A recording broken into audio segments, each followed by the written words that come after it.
Assalamualaikum warahmatullahi wabarakatuh. Adakah manusia di zaman modern ini yang tidak mengenal atau hidup tanpa kamera?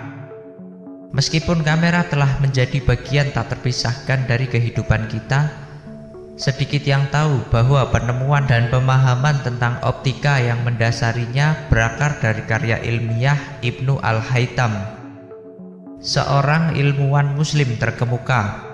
Melalui penelitiannya yang inovatif, Ibnu Al-Haytham telah memberikan dasar yang kokoh bagi perkembangan teknologi optik modern yang kita nikmati saat ini.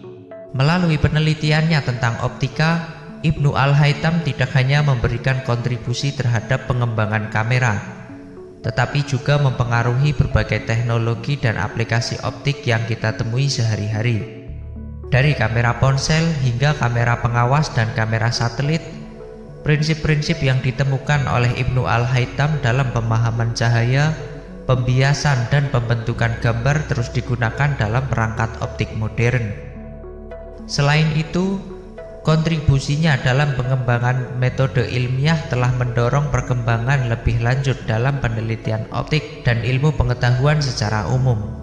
Pemikiran ilmiahnya tentang pentingnya pengamatan, eksperimen, dan analisis telah menjadi pijakan bagi metode ilmiah yang kita terapkan hingga saat ini. Melalui penemuan dan pemahamannya yang mendalam tentang optika, Ibnu Al-Haytham telah membuka pintu bagi pemahaman manusia terhadap dunia cahaya dan penglihatan. Warisannya yang berharga terus mempengaruhi perkembangan ilmu optik modern dan membantu kita memahami fenomena optik yang kompleks. Kita berhutang banyak pada Ibnu Al-Haytham atas kontribusinya yang monumental dalam bidang ini yang telah mengubah cara kita melihat dunia. Ibnu Al-Haytham lahir sekitar tahun 965 di Basra, Irak. Dia merupakan seorang ilmuwan, matematikawan, fisikawan, dan filsuf muslim yang dikenal karena karyanya di bidang optika. Ibnu Al-Haytham hidup pada masa keemasan kekhalifahan Abbasiyah dan mengabdikan dirinya pada pencarian pengetahuan dan pemahaman ilmiah. Salah satu perjalanan hidup Ibnu Al-Haytham yang menarik adalah ketika dia dipanggil oleh Khalifah Al-Hakim untuk memecahkan masalah terkait pergerakan air di Sungai Nil. Ibnu Al-Haytham ditempatkan dalam pengasingan di sebuah rumah di Kairo dan diberikan tugas yang sulit untuk memahami dan memperbaiki sistem pengatur air tersebut. Dalam prosesnya, Ibnu Al-Haytham justru lebih fokus melakukan serangkaian eksperimen yang melibatkan cahaya dan pemantulan. Salah satu eksperimen yang dia lakukan adalah ketika dia membuat lubang kecil pada dinding yang gelap di ruangannya. Cahaya matahari yang masuk melalui lubang tersebut membentuk gambar terbalik di dinding yang berlawanan. Ibnu Al-Haytham menyadari bahwa cahaya bergerak dalam bidang lurus dan memantul saat mengenai permukaan yang halus. Hal ini melandasi pemahamannya tentang pembiasan cahaya dan bagaimana mata manusia menerima cahaya untuk melihat objek. Eksperimen lainnya yang dilakukan oleh Ibnu Al-Haytham termasuk penggunaan lensa, cermin, dan prisma untuk mempelajari sifat cahaya dan pembentukan gambar. Dia mengamati bagaimana cahaya melalui lensa dan cermin dapat mengubah arah dan pembesaran objek. Dalam eksperimennya, Ibnu Al-Haytham menggunakan metode ilmiah yang melibatkan pengamatan, pengukuran, dan analisis untuk memahami fenomena optik. Melalui serangkaian eksperimen ini, Ibnu Al-Haytham berhasil mengembangkan pemahaman yang mendalam tentang optik. Dia menulis karyanya yang terkenal, Kitab Al-Manazir atau The Book of Optic, yang menjelaskan teori-teori dan hasil penelitiannya tentang cahaya, penglihatan, dan pembentukan gambar.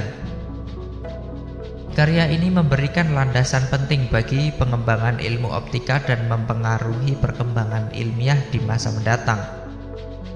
Dalam buku ini, Ibnu Al-Haytham menjelaskan pemahamannya tentang cahaya, penglihatan, dan pembiasan.